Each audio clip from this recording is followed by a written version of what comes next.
Good afternoon, and welcome back for our second CCG a CCG Media STEM conversation of the day. Our next amazing guest is a student from the University of Michigan, Miss Alanna Hall. Alanna, welcome to the show. Thank you. So happy to be here. Yeah, so I have to tell you, I've always been a Michigan fan since I was small. Go Blue! Awesome. Go blue. Yeah. So this pandemic has kind of turned our worlds upside down. How have you been adjusting to the new normal? It's definitely been an adjustment. Being at home I thought I was a homebody, but being at home for this long is definitely new to me. It's been, I think, challenging, especially to stay on a strict schedule. It's so easy to just sit around and chill out, but I'm still taking summer classes right now, so I have to stay on top of things. Mm. Have you guys broke for the semester yet? My summer classes just started this week. So Okay. spring classes ended about 2 weeks ago. We're jumping straight into summer. What have been some of the biggest challenges? I know you said kind of time, but what other challenges have you experienced as a student to stay focused and kind of work adjust to the new normal? Um, Definitely staying motivated, and also reaching out to other students. I think it's a lot easier when you're sitting in a classroom and you can see who else is in your lecture, see who you want to form a study group with. But now it's kind of just going online and seeing if you recognize any names on your on the attendance list, trying to figure out who's best to reach out to. So let's talk a little bit about your academic career. What's your year, your major? I am a junior studying mechanical engineering. Hmm. Have you always wanted to study mechanical engineering? Yeah, ever since I was little, I've always loved math and science. My mom always put me in programs like Girls Who Code and DAPSEP, the Detroit Area Pre-College Mhm. Engineering Program. And when I got to high school, I got involved into technical theater, so I got some experience with the hands-on side of engineering, designing, constructing sets for the school plays. And so by the time I got to college, mechanical engineering just seemed like a natural fit for me. Mhm. What was it about mechanical engineering that attracted you to it? I love the design process, being able to go from an idea, a concept, drawing something out on paper to manifesting it, seeing it come together, building something with your hands, and being able to come up with a functional product that you can showcase to people. So Alana, I did my homework, and I know that a few of the classes that you've taken consist of chemistry, physics, calculus, differential equations. Many of these subjects people would say are difficult classes. What are some of your keys to success academically for conquering these classes? The biggest one is just remembering my end goal. So there are classes like chemistry, which I'm not very fond of, and that was definitely a hard class for me because it wasn't something that I was super passionate about. But remembering that it's going to get me closer to my engineering degree, which is something that I am very passionate about. Mhm. If a young person came to you and expressed a passion for engineering, but they were afraid of the difficult workload, what are some words of encouragement that you can say to them? Um, I would say that it's definitely possible. People do it all the time. There's so many different engineers making it happen. I think a lot of times people fear just being able to get it done in that usual 4-year college time frame. And I'm an example that you can take a little bit longer. This is my fourth year of school, but I'm not graduating yet. Everybody goes through it at their own pace, and it's definitely doable. You seem to like math a lot. Is that an accurate observation? Yes, it's accurate. What is it about math that appeals to you? Um, yes. I think the consistency of it stands out to me. I'm able to related to so much in life. It's like everything comes down to basic math in some way, shape, or form. What are some of your post graduation goals? Um, I'm not 100% sure of how I want to use my degree. Like I'm interested in technical theater, but also aerospace engineering and sustainability. But I know my ultimate goal is to be impactful in some way. I believe that technology is meant to solve problems, and whatever I do, I want to use it to improve our world. Now, I've heard you say technical theater twice so far in this interview, and I'm not quite certain exactly what that is. Can you explain to us what technical theater is?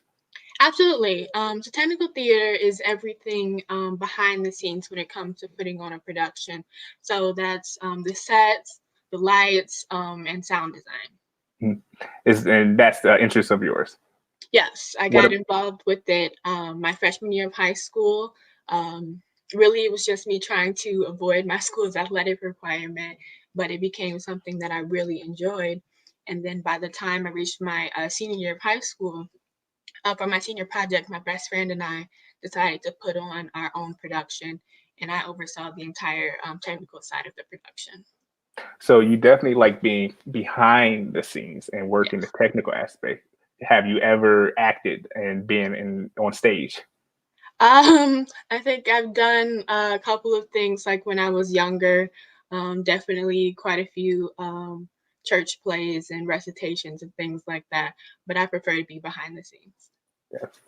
So you've attended the Women of Color STEM conference in Detroit. What was your impression of the event? I really enjoyed it. Being able to see so many different engineers, like female engineers, come together to network, support each other, learn more about each other. My favorite part were the workshops. I attended one called Sending the Elevator Back Down. Will you be ready when the door opens? And there I learned so much about not only how to find a good mentor, but also how to be a good mentee. Mhm.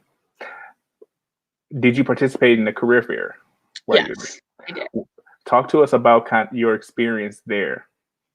Um, by that time, I had become pretty familiar with career fairs. I've been to quite a few during my college career.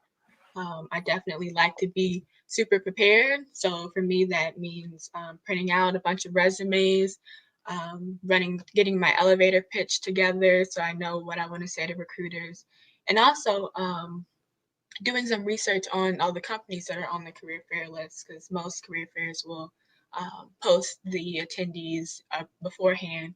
And recruiters' favorite question is, why do you want to work at our company? And so you definitely need to be prepared for that question. So that kind of took away, or that kind of went into my next question because I was going to ask you, what are your top 5 tips for success on a career fair? Um, and so I'm going to change that up, and I'm going to ask you, um, why should you be prepared for a career fair as a student? I think as a student, I guess like a lot of us, we're all looking for internships and co-op opportunities to get that kind of experience under your belt before you graduate. Um, but also, I believe it's a great opportunity to kind of figure out what it is you want to do and how you can get there. Sometimes when I talk to recruiters, I'm not necessarily looking for a job or an internship. One of the things that I can ask about is, okay, I saw that your company has been working on this thing, which interests me. How is that going? Or I know you work in this position. How did you get to where you are? So I'm going to change gears a little bit. We talked about this earlier, but I noticed that you were a violinist. Is that a Yeah. passion of yours? Yes, I love music, and I started playing the violin when I was about 3 years old. Oh, nice. I'm not a musician myself, but I do know there's a lot of practice and discipline required to play an instrument such as a violin. What parallels can you make between being a violinist and being a STEM student? I think music and really any other art form goes hand in hand with STEM. From the technical side, there's like the musical notation. learning quarter notes, half notes, eighth notes, the physics that goes into both constructing the instrument and playing it and getting your the quality of sound that you want. But also on a fundamental side, there's, as you said, the discipline that goes into learning your craft, as well as just having that creative mindset, which I think a lot of people believe that STEM students don't have. And I think that creativity is what helps us innovate. Well, Alanna, I want to thank you for your time, and I'm going to ask you one last question, or I guess make one last request, and Okay. that is, can you leave us with some final words of encouragement for anyone who may be thinking about pursuing a STEM career? Let them know, what does it take to be successful. I think success in STEM requires passion. I don't think it necessarily requires a natural skill, which is why we go to school to learn how to solve these problems. But I think if you are passionate about what you do, that'll help you stay motivated to accomplish anything. Alana, thank you so much, and go blue. You know, Go blue. if I see somebody walking with an Ohio State shirt, I try to trip them as they walk by. So, but really, really, we do thank you. Um, and thank you to the audience who have joined us. If you enjoyed today's conversation, please let us know by leaving a comment and sharing the video. Also, please be sure to visit our publication websites at blackengineer.com, hispanicengineer.com, and womenofcolor.online. Thank you. Be sure to come back next week. Hope everybody has a great weekend. And until then, take care and stay safe.